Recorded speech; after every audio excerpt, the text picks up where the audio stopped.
สวัสดีครับท่านผู้มีเกียรติที่เคารพครับวันที่ 27 เดือนมิถุนายนเป็นวันฉลองพระมารดานิจานุเคราะห์แม่ผู้ช่วยเสมอพระรูปของพระนางเป็นที่มาของอัศจรรย์มากมายรูปต้นฉบับนั้นอยู่ที่วัดนักบุญอัลฟอนโซศูนย์กลางของคณะพระมหาไทยที่กรุงโรมรูปนี้ถูกวาดโดยนักบุญลูกา 2,000 ปีที่แล้วมีขนาดความยาว 21 นิ้วและความกว้าง 17 นิ้วแม่พระได้เห็นรูปนี้และอวยพรผู้วาดและรูปว่าพรของเราจะติดตามรูปนี้ไปตลอดประวัติความเป็นมาพ่อค้าชาวกรีกได้ขโมยรูปนี้มาจากเกาะครีตนำมาที่กรุงโรมและเมื่อเวลาที่ป่วยหนักเขาได้ขอให้เพื่อนของเขาเอารูปนี้ไปไว้ที่วัดที่เห็นว่าเหมาะสมเพื่อนรับปากแต่เขาตายก่อนและภรรยาก็มีความรู้สึกหวงแหนรูปนี้จึงได้เก็บรูปนี้ไว้ในห้องนอนของตนแม่พระได้ปรากฏแก่ลูกสาวซึ่งมีอายุ6 ขวบได้สั่งให้ไปบอกกับแม่ให้เอารูปนี้ไปไว้ที่วัดของนักบุญมัทธิวมิฉะนั้นทุกคนในบ้านจะตายเพราะฉะนั้นเธอจึงได้มอบรูปให้แก่วัดนักบุญมัทธิวเมื่อวันที่ 27 เดือนมีนาคมปี 1499 รูปพระมารดานิจานุเคราะห์นี้อยู่ที่วัดนักบุญมัทธิวเป็นเวลา 300 ปีต่อมากองทัพของจักรพรรดินโปเลียนแห่งฝรั่งเศสได้นำทัพมาทำลายกรุงโรมและได้ทำลายวัดต่างๆมากกว่า30แห่งหนึ่งในนั้นก็คือวัดนักบุญมัทธิวเหตุการณ์นี้เกิดขึ้นเมื่อเดือนมิถุนายนคศ1798รูปของพระมารดานิจานุเคราะห์ได้หายไปอีก64ปีเมื่อคณะพระมหาไทยได้มาตั้งศูนย์กลางอยู่ที่กรุงโรมขณะที่กำลังนั่งหย่อนใจกันมีพระสงฆ์องค์หนึ่งของคณะได้พูดขึ้นมาว่าณสถานที่แห่งนี้เคยมีวัดชื่อวัดนักบุญมัทธิวและก็มีรูปของพระมารดานิจานุเคราะห์อยู่ด้วยสมาชิกของคณะพระมหาไทยคนหนึ่งคือคุณพ่อมิกาเอลมากีได้พูดกับทุกคนว่าผมเคยเห็นรูปแม่พระนิจานุเคราะห์เมื่อเวลาที่ผมเป็นเด็กช่วยมิซาที่วัดน้อยของคณะออกัสติเนียนดังนั้นคุณพ่อมหาธิการของคณะพระมหาไทยจึงได้กราบทูลพระสันตะปาปีโอที่ 9และพระสันตะปาก็ได้สั่ง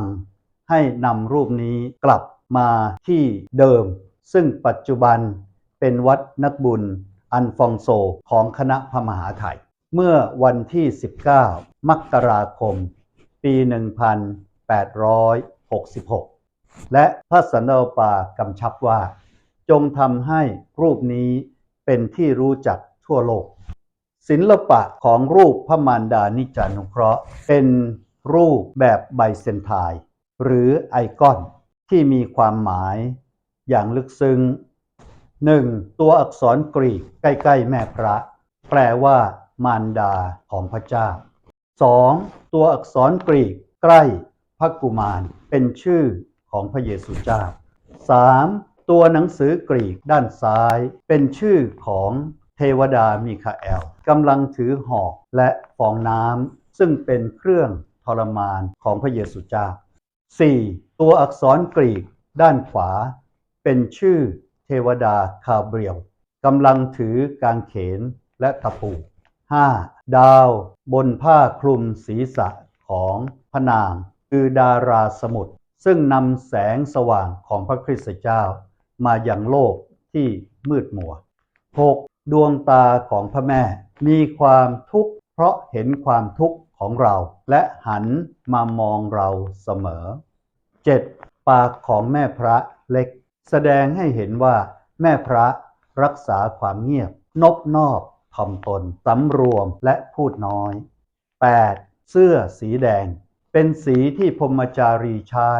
ในสมัยของพระเยซูเจ้า 9. เสื้อคลุมสีน้ำเงินเป็นสีที่บรรดามารดาใช้ในปาเลสไตน์แม่พระจึงเป็นทั้งมารดาและพรหมจารี 10. พระหัตถ์ของพระเยซูเจ้าคว่ำอยู่บนมือของแม่พระแสดงให้เห็นว่าพระหันสถานแห่งการไถ่บาปมนุษย์อยู่ในความดูแลของพระแม่ 11. มือซ้ายของแม่พระพยุงพระกุมารอย่างทนุถนอมมือนั้นเป็นที่บรรเทาของทุกคนที่เรียกหาพระนาง 12. รองเท้าสารที่กำลังตกเป็นสัญลักษณ์ของวิญญาณที่ยังติดอยู่กับพระเยซูเจ้าด้วยด้ายเส้นสุดท้ายคือความศรัทธาต่อแม่พระ 13. พื้นหลังของรูปเป็นสีทองเป็นสีแห่งความรุ่งโรจน์ในสวรรค์ซึ่งพระองค์และพระแม่ประทับอยู่บนเสื้อของทั้งสองก็มีสีทองด้วยแสดงถึงความสุขแห่งสวรรค์ที่ทั้งสองจะนำมาให้แก่มนุษย์และ 14. ในรูปดั้งเดิมจะมีมงกุฎทองซึ่งพระศาสนาจักรสั่งให้สวมแก่รูปนี้ในปี 1867 เป็นเครื่องหมายยืนยันถึงอัศจรรย์ซึ่งแม่พระภายใต้นามนิจจานุเคราะห์เป็นผู้ประทานให้อย่างมากมายปัจจุบันได้เอามงกุฎทองออกเพื่อให้ทุกคนได้เห็นความวิจิตรศิลป์ของภาพที่ถูกวาดเมื่อแรกเริ่มขอพระมารดานิจจานุเคราะห์เป็นผู้เสนอวิงวอนเพื่อความช่วยเหลือสำหรับพวกเรามนุษย์ทุกๆคนขอพระบิดาเจ้าทรงอวยพร